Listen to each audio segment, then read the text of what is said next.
Hello guys, this is me Jetna Bajaj and today we'll learn about the topic called functions of leader. देखो सबसे पहले हम लोगों ने इसकी मीनिंग ऑफ लीडरशिप डिस्कस की थी जो कि इससे पहले वाली शॉर्ट वीडियो में है, तो आप लोग उसको चेक कर सकते हैं. अब चलो इसके फंक्शंस के बारे में पढ़ते हैं कि आखिर जो लीडर होता है उसका आखिर फंक्शंस होता क्या है. ठीक है, तो देखो पहला जो उसका फंक्शन है वो है इंटीग्रेशन.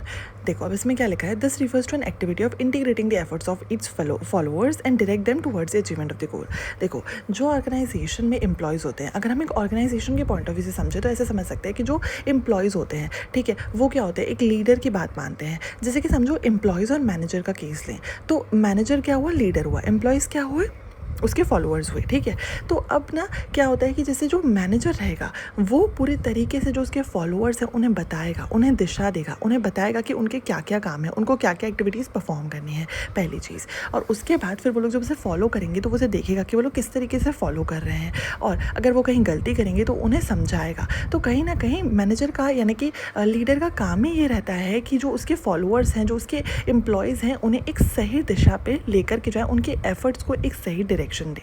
ठीक है, अब दूसरा आता है डेलीगेशन ऑफ वर्क. देखो delegation of work is the most important act of leader and he has to decide who will do what and how. ठीक है, तो इसमें क्या होता है ना कि जो मैनेजर रहेगा, जो लीडर रहेगा, उसका काम ही ये रहता है कि वर्क को डेलीगेट करना अलग अलग लोगों को उनकी स्किल्स के हिसाब से, कि उनके पास कौन कौन सी स्किल्स है, कौन कौन सा टैलेंट है, उसके हिसाब से वो उन्हें एक्टिविटीज़, उन्हें काम सौंपता है और उसके बाद फिर उनसे वो काम करवाता है. ठीक है, ताकि हर कोई अपने पर्टिकुलर स्पेसिफिक स्किल्स को फॉलो करके अपना काम अच्छे तरीके से कर सके, जो उन्हें आता है वो अच्छे तरीके से वो कंप्लीट कर सके, तभी वो वर्क को डेलीगेट भी करता है. कौन, leader. Okay, now the third point is evaluation of performance. देखो एक लीडर जो रहता है वो अपने सबऑर्डिनेट्स की ना परफॉर्मेंस को देखता है, उसे इवेल्युएट करता है, और अगर वो लोग बहुत अच्छे से परफॉर्म करते हैं, जो एक्टिविटीज़ उन्हें उसने दी है वो बहुत अच्छे से अगर फुलफिल करते हैं तो उन्हें रिवॉर्ड भी देता है. और अगर वो लोग कुछ गलत करते हैं, उनसे कुछ गलती होती है, तो डेफिनेटली उनकी परफॉर्मेंस को इम्प्रूव करता है. वो खुद उन्हें सिखाता है कि वो लोग कहाँ कहाँ गलती कर रहे हैं और उसे किस तरीके से ठीक कर सकते हैं.